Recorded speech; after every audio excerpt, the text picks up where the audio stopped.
How you doing, guys? I'm Mr. Kendall, going to talk you through Year 12 and 13 BTEC National in Sport.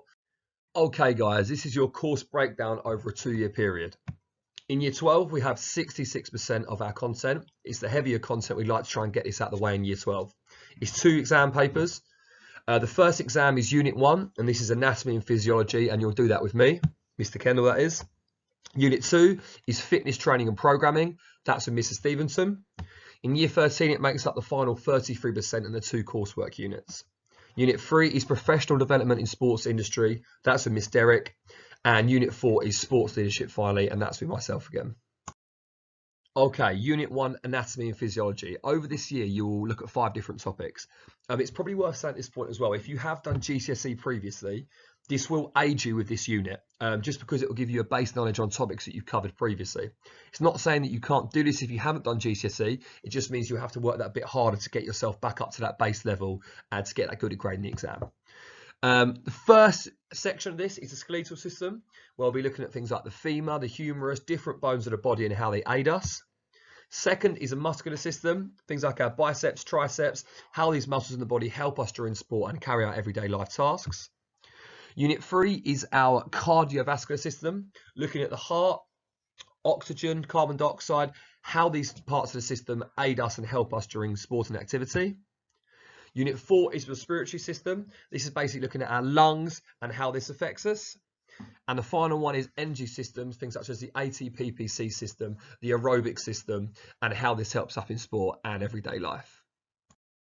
Right, so Unit 2 is the Fitness Training Programme for Health and Sport and Wellbeing.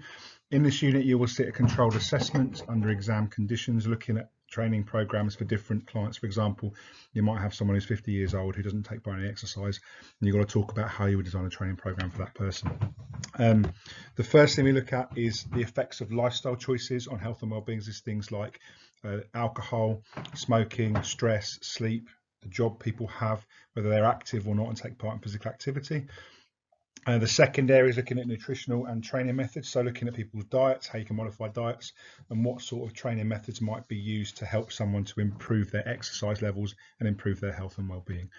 We also look at how we can improve health and fitness, so strategies people can use in terms of getting rid of the amount of stress they have in their life, or improving their sleep, or improving their diet and exercise levels. As part of this, we also look at understanding health monitoring tests, so how we can use screening to decide if someone is deemed as healthy or unhealthy and how we can improve their fitness. The final area we look at is then designing a training program for that person to help them improve, evaluating that program and looking at how effective that has been in helping them to improve their fitness. In Unit 3, we will be looking at professional development in the sports industry. In this unit, we'll be looking at 4 main areas.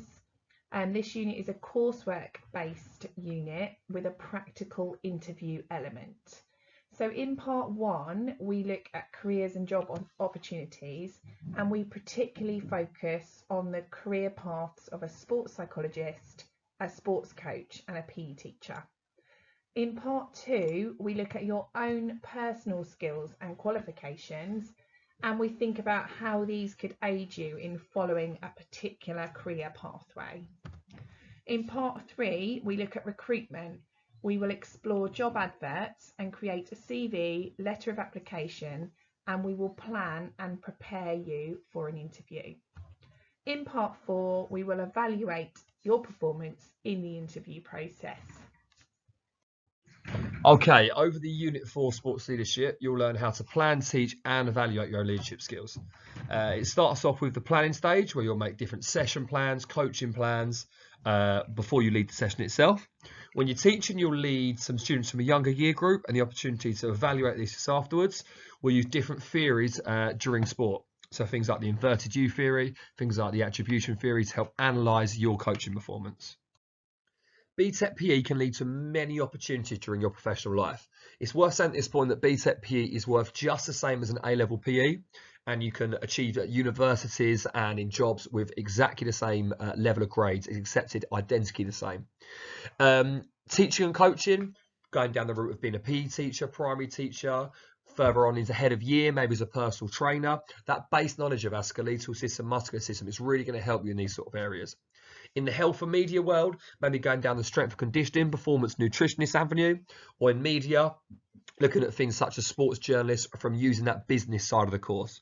Sports development and management, you might go to an outdoor activities education manager, sports and leisure facility manager. It's going to give you that idea of how to run a business and what helps this sporting business be successful.